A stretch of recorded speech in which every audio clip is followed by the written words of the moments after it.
क्या हालचाल, क्या हालचाल, क्या हालचाल। मैं बता दूं, मेरी प्रिपरेशन तो बहुत बढ़िया चल रही है। I hope your preparation is going also in full full swing.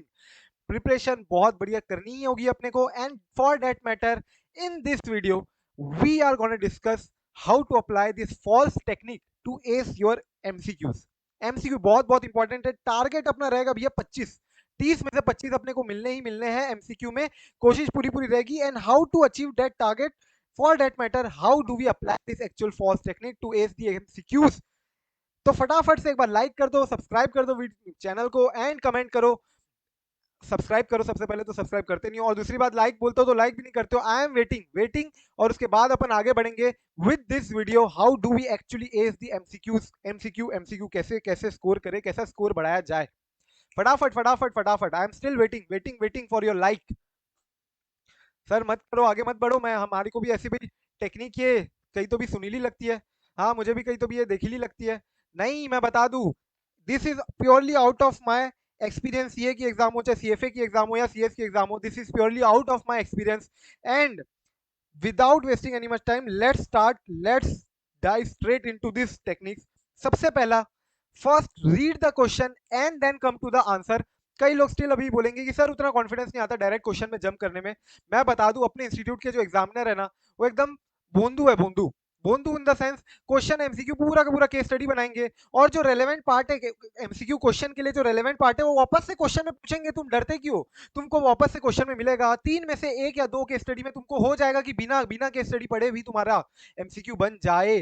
तो मोस्टली ऐसा होता है, होते आया है। एंड ये आईसीआई के केस स्टडी बुकलेट, आज का ही जो वीडियो है, आज का जो फर्स्ट वीडियो है, फर्स्ट केस स्टडी जो थी, फर्स्ट केस स्टडी मैंने बिना बिना क्वेश्चन देखे सॉल्व किया था, सारे के सारे क्वेश्चन। ऐसे कई सारे क्वेश्चन जो बिना देखे सॉल्व होते हैं, एंड मोस्टली मोस्टली होंगे ही होंगे। And therefore to save your time, you need to solve entire MCQs in 45 minutes max. 45 minutes max में पूरा पूरे एमसीक्यूज, तीनों के स्टडी प्रॉपर्ली हो जाने चाहिए। दोनों तीनों के स्टडी, तीनों मींस दो के स्टडी होंगे तुम्हारे, दो दो नंबर के, 10 इंटू 20 नंबर के, और प्लस 10 एमसीक्यू अलग से आएंगे। तो सब मिला के ओवरऑल 45 टू 50 मिनट्स मैक्स है तुम्हारे पास, मैक्स मैक्सिमम। तो उसके लिए तुमको क्या करना पड़ेगा, इफेक्टिवली फर्स्ट तुमको क्वेश्चन पढ़ो, उसका आंसर तुमको समझ में आ ही जाएगा। एंड देन क्रॉस चेक करो ना। मैं मना नहीं कर रहा हूँ, राइटअप को पढ़ने से मना नहीं कर रहा हूँ, पैराग्राफ को पढ़ने से मना नहीं कर रहा हूँ, बट जब तुम पैराग्राफ पढ़ रहे हो, then make sure you are revising और you are revisiting the question again, so that you cross verify your actual facts in the exam. तो मतलब क्रॉस वेरीफाई करो कि जो फैक्ट्स तुमने देखा क्वेश्चन में समझ में आया, क्या वही आंसर होना चाहिए राइटअप के हिसाब से भी, क्या राइटअप में कुछ एक्स्ट्रा इन्फॉर्मेशन तो नहीं दिया ना। बस ये तुमको राइटअप पढ़ते टाइम तुमको एक्चुअल में आंसर को चेक करना है, क्रॉस चेक करना है, ना कि फर्स्ट टाइम अटेम्प्ट करना है। तो मोस्टली क्वेश्चन मैंने बताया, first technique is to read the question first and then come up with the write up और the paragraph part. Second, A for attempt. Attempt करे सर एमसीक्यू, अटेम्प्ट कब किया जाए? मेरी मानो तो सबसे पहले एमसीक्यू को अटेम्प्ट करो। 45 टू 50 मिनट जो तुम्हारे सबसे पहले एग्जाम के होते हैं, सबसे फ्रेश माइंड से होता है, कोई गलती का स्कोप होता नहीं है बिल्कुल। मतलब एमसीक्यू में I won't accept even a slightest of the mistake. मतलब सिली मिस्टेक बिल्कुल अलाउ नहीं है, अलाउड ही नहीं है। इन द सेंस भैया सीधा सीधा यहाँ पे कोई तुम्हारा मार्क्स नहीं काटने वाला। जहाँ इतने नारे वारे लगने वाले, अभी इतने बोलने वाले कि क्यों मार्क्स काट दिया, क्यों मार्क्स काट दिया, एमसीक्यू में कोई मार्क्स नहीं कटने वाले तुम्हारे बेफालतू के। तो तुम इसको क्यों वाया दे रहे हो?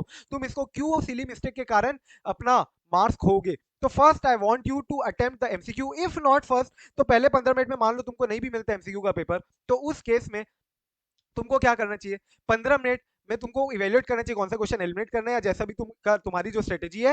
And if you are trying to attempt, तुमने एक क्वेश्चन पूरा पूरा रीड कर लिया अच्छे से, एंड यू वांट कि अभी अभी फ्रेश माइंड में 15 मिनट अभी अभी पढ़ा है, तो जैसे ही चालू होता है टाइम 3 घंटे का, I want to write that particular question, तो पूरा ठीक है वो एक क्वेश्चन लिख दो, लेकिन उसके बाद जरूर जरूर एमसीक्यू में आ जाओ। I want you to attempt MCQ in first hour itself. पहले आवर में आओगे तो फ्रेश माइंड रहेगा, बिना किसी मिस्टेक के, प्रॉपर शांति से अच्छे से समझ के, बिना किसी घाई के तुम प्रॉपर्ली 30 में से 25 तब आ सकता है आराम से आराम से। एंड थर्ड, थर्ड, कोई भी टॉपिक छोड़ रहे हो तो अपने रिस्क पे छोड़ रहे हो, live at your own risk.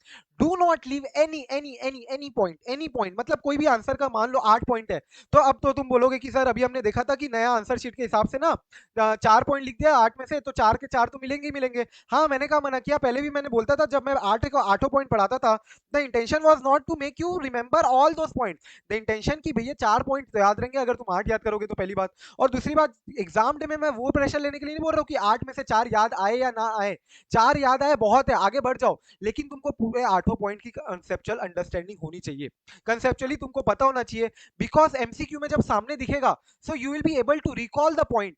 जैसे कि आज अपन ने देखा एसएस के क्वेश्चन, एसएस के क्वेश्चन में दिखा होगा तुमको कि जो एमसीक्यू का अपन ने केस स्टडी नंबर 4 वाला जो है 13 14 15 16 फोर्थ वीडियो जो है, उसमें तुमने देखा होगा सबसे पहला वाला वीडियो जो था केस स्टडी नंबर 13 एमसीक्यू जो था एसएस का था, तो एसएस के सारे पॉइंट याद रहे तो देखा कि कितने फटाफट बन के बिना एमसीक्यू क्वेश्चन पढ़े अपन को फटाफट बस देखना है कि हाई एस्टिमेशन अनसर्टेनिटी में कौन से पॉइंट याद है अपने को, वो मॉडल कॉम्प्लेक्स से निकली उसका फिगर मेजर करके उसके साथ फोटो खिंचाया, तो ये सब पॉइंट्स याद रहने से क्या होगा, तुमको फटाफट एमसीक्यू के पॉइंट्स याद होंगे, और याद नहीं भी होते तो रिकॉल नहीं भी होते, रिकॉल होंगे, रिटेन करने के लिए नहीं बोल रहा हूं मैं, एमसीक्यू टेस्ट योर रिकॉलेबिलिटी पावर।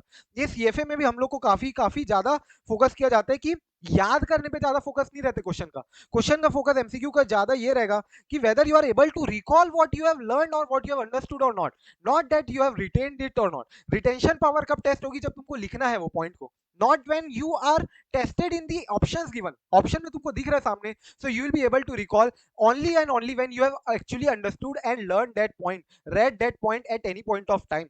तो इसलिए कोई भी पॉइंट छोड़ रहे हो, अगर 8 के 8 पॉइंट रीड कर रहे हो तो बेटर है, उसमें से 4-5 पॉइंट याद रखोगे तो भी ठीक है, लेकिन बाकी 3 पॉइंट को ऐसा नहीं कंप्लीटली इग्नोर करके काट कूट दिए और रिवाइज ही नहीं कर रहे उसको, ऐसा बिल्कुल मत करना। ऑफ कोर्स मैं जो न्यू तुम्हारा जो आया हुआ है एज सच की उसमें क्लियर कट दिख रहा है कि एग्जामिनर के कमेंट्स है कि अगर दो दो पॉइंट भी लिखते हैं तो 2 नंबर मिल जाएंगे, हाँ मैं मना नहीं कर रहा हूँ, बट अगेन एमसीक्यू के लिए still it is very important that you focus on each and every point and not just on 2 3 4 5 points for your theoretical answer, right? चौथा सबसे important, sense the answer, answer sense करने की power develop करो ना, apply common sense, सबसे basic, stick to the basic part, basic जो रहता है, कभी भी ऑप्शन ऐसे मत चूज करो जो हार्श लैंग्वेज यूज हो रही है जिसमें, एग्जांपल जैसे अपन देखते हैं 16.1 देखोगे, जैसे एग्जांपल आज अपन ने जो सॉल्व किया, इसमें बोल रहा है कि what shall be the reporting implication on the part of the auditor, जब उसको फ्रॉड आइडेंटिफाई हुआ, तो भैया अगर फ्रॉड आइडेंटिफाई हुआ है तो उस केस में auditor would need to report the fraud in their CARO report,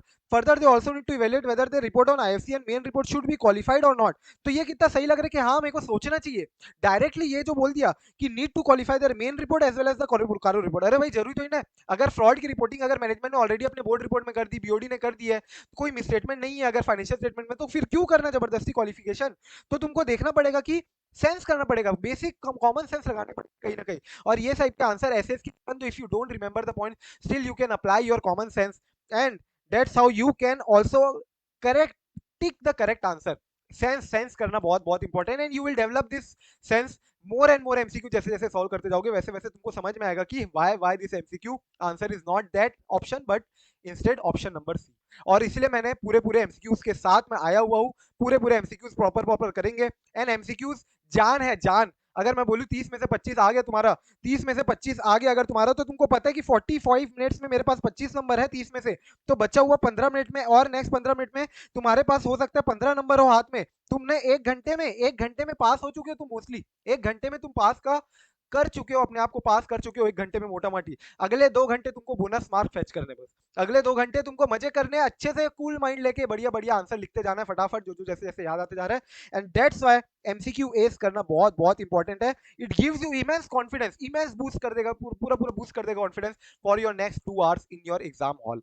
and last, E for evaluate करना पड़ेगा तुमको आंसर को, कभी भी नेक्स्ट क्वेश्चन में बढ़ने से पहले एक बार आंसर को क्रॉस चेक कर लेना, कंफर्म कर लेना, खुद ट्वाइस सोच लेना कि क्या कोई और ऑप्शन भी सही हो सकता है, क्या कोई और ऑप्शन सही हो सकता है कि क्या ये फंसाने वाला एमसीक्यू है। जनरली ये वाला जो 5वां पॉइंट है अपन इग्नोर कर देते हैं, इवेल्युएट नहीं करते और आगे बढ़ जाते हैं अपन, बहुत ज्यादा कॉन्फिडेंस में हो जाते हैं आगे कि हाँ ये तो सही होगा, लेकिन कई बार वो एमसीक्यू फंसाने वाला होता है, एंड वहां पे अपन इसीलिए फंसते हैं बिकॉज वी इग्नोर, कि हमको रीचेक एक बार देख लेना चाहिए, सोच लेना चाहिए कि क्या कोई एमसीक्यू का दूसरा ऑप्शन भी सही आंसर हो सकता है क्या।